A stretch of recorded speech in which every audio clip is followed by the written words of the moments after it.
নামে শপথ করে বলছি, আমি আমার জ্ঞান হওয়ার পরে থেকে আমার পিতার মুখে একটি মিথ্যা শব্দ শুনি নাই।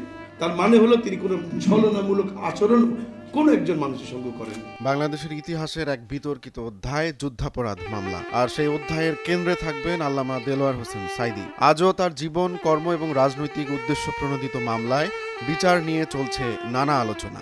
এবার সেই আলোচনায় যোগ হলো নতুন এক অভিযোগ। যে লোকটা মারা গেল 8ই অক্টোবর, সেই লোকটাকে মেরে ফেললো 5 মে।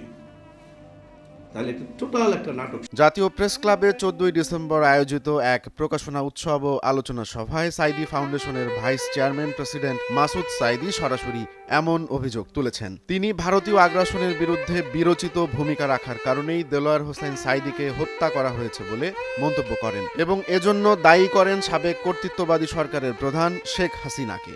আল্লামা সাঈদী সম্ভবত বাংলাদেশের একমাত্র ব্যক্তি, আবারও বলছি, বাংলাদেশের সম্ভবত আল্লামা সাঈদী একমাত্র ব্যক্তি যে একজন ব্যক্তির বিরুদ্ধে বাংলাদেশে 144 ধারা জারি হয়েছিল 64 বার। 64 বার আল্লামা সাঈদীকে ঠেকানোর জন্য ওই এরশাদ, শরীয়তের এরশাদ তখন ক্ষমতায় ছিল, আবার সমস্ত তাফসীর মাহফিল বন্ধ করার জন্য 144 ধারা জারি করেছিল আওয়ামী লীগের সহযোগিতা। মাসুদ সাঈদী বলেন, কেন তারা আল্লামা সাঈদীর কণ্ঠ স্তব্ধ করতে চেয়েছে। কারণ ভারতীয় রাজনৈতিক ও অর্থনৈতিক আগ্রাসন যখন বাংলাদেশের ওপর চেপে বসত, তখন সবার আগে বাঘের মতো গর্জে উঠত আল্লামা সাঈদীর কণ্ঠ। তাকে হত্যার পেছনে এটিই ছিল অন্যতম কারণ। তিনি আরও দাবি করেন, যুদ্ধাপরাধের টোটাল অভিযোগটাই ছিল একটা সাজানো নাটক। যে লোকটা মারা গেল 8ই অক্টোবর, সেই লোকটাকে মেরে ফেললো 5 মে।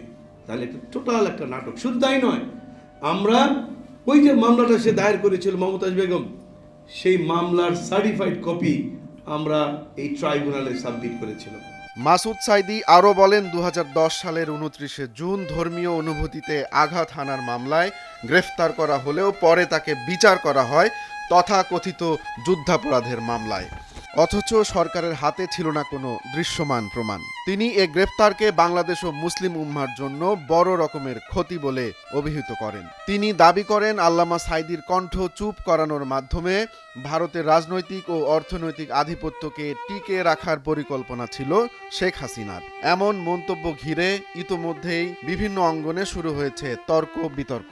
কিন্তু কে জানতো তারা এমন একটি পরিকল্পনা করেছিল আমাদের সাক্ষীকে আদালতের সামনে থেকে তুলে নিয়ে যাবে। যেটা বলছিলাম, আমার গাড়ি থেকে 5ই নভেম্বর তাকে তুলে নিয়ে যায়।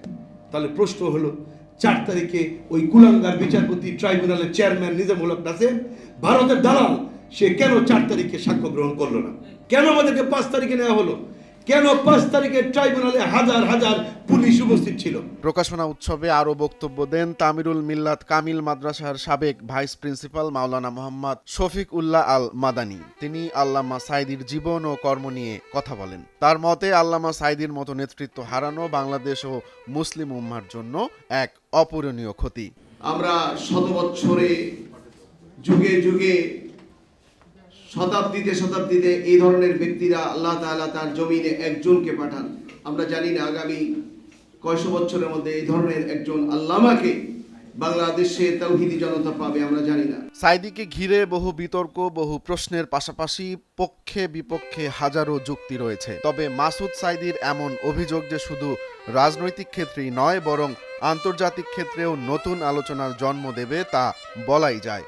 কিন্তু প্রশ্ন হলো, এই অভিযোগের ভিত্তি কতটুকু আর এই বিতর্ক কতদূরই বা গড়াবে। তার মস্তক কেঁপে যাওয়ার জন্য বাংলাদেশের সমস্ত বিরোধী দলের কেন্দ্রীয় নেতারা যে ভূমিকা রাখতে পারত, আল্লামা সাঈদী সাহেব যদি মুক্ত ব্যঙ্গের মতো ময়দানে মাত্র আধা ঘন্টা থেকে 40 মিনিট একটা বক্তব্য দিতে পারতেন, তাহলে শেখ হাসিনার মসনদ তস তস তস তস তস তস তস করে কাঁপতে থাকতো। রোমান্স তালুকদার, নয়া দিগন্ত।